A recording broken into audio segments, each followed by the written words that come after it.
Hi, I'm John Gregson. I'm a child and adolescent psychiatrist and a foster parent. Hi, I'm Douglas Sutherland. I'm a clinical psychologist and I'm a father of two kids, a 15-year-old and a 10-year-old. And we're here to talk about Rising Tide. Indeed.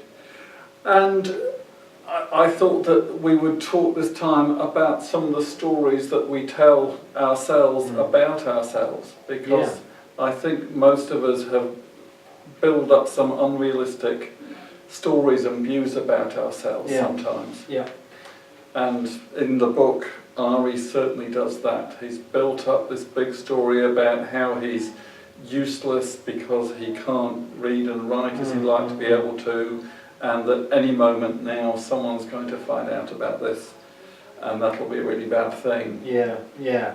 He's built up the story, hasn't he, that he simply can't, he's no good at schoolwork, no good at maths, no good at reading, no good at writing. So he's made this whole big image of himself as not being great at any of that stuff. Yes. When I guess in reality that he finds some of that hard, but it doesn't necessarily mean that he can't do any of it at all. No. There's a real irony that he thinks this means he'll be unsuccessful, and that he won't be able to be a success like his dad running the mechanics business, his dad's actually got exactly the same problem as far as we understand it. I think it shows too about the stories that we tell ourselves. Often they don't necessarily match up with reality all the time. They can be built on small parts of information, important pieces of information, but not necessarily the whole picture. And in helping kids, we often try to help them to see the bigger picture. Yes. See, for example, with Ari, okay, maybe he is finding maths and English hard, but breaking that down a bit more for him, so that finding out the pieces that he can do that are okay, and really trying to help him develop a new story of himself, not the one that he's terrible at all schoolwork. Well, in fact, actually, I think he is quite good at maths. Right. But it's like it's difficult for him to see that. That's the effect of the story, right? Yeah. So that's a really a good take-home message is trying to pay attention to those stories we tell ourselves about ourselves. It's interesting, in part of my work I see university students, and often they've struggled at school, and they can come right through to their 20s at university and have a bit of a story about how they're pretty useless academically. And they've generally worked out, it's just a story, but it's pretty difficult to throw it off. You can't just say, I know it's not realistic, I know it's just a story, so it's got no impact on me any longer. The first step, I think, is recognising that it might be a story. But absolutely. And then looking for information that doesn't quite fit with that story, which might be hard to do. You might need to ask family and friends to help you do that. And for kids, that's where teachers and families can come in, as being able to help them look at some other bits of information that's perhaps doesn't really support that whole story. Because usually the information that supports it, the bad story, looks huge to you, and the other piece of information looks tiny.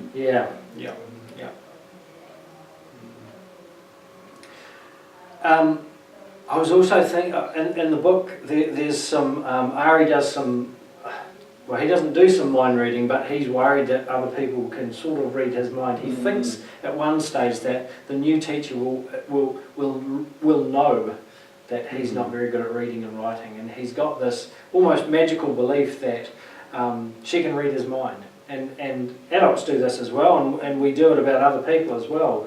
Well, John's looking at me in this particular way, I think he must think something horrible about me. I'm sure you don't.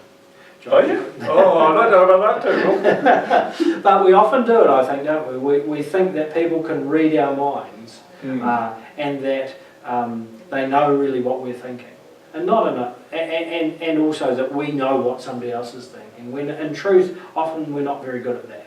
No, we're not. No, and trying to really help people to express what they're thinking and feeling is a really useful skill.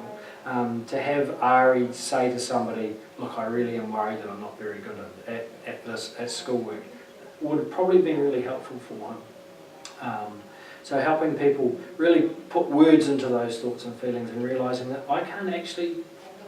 Look, I'm a psychologist and I've been practising for over 15 years. I can't read people's minds. No.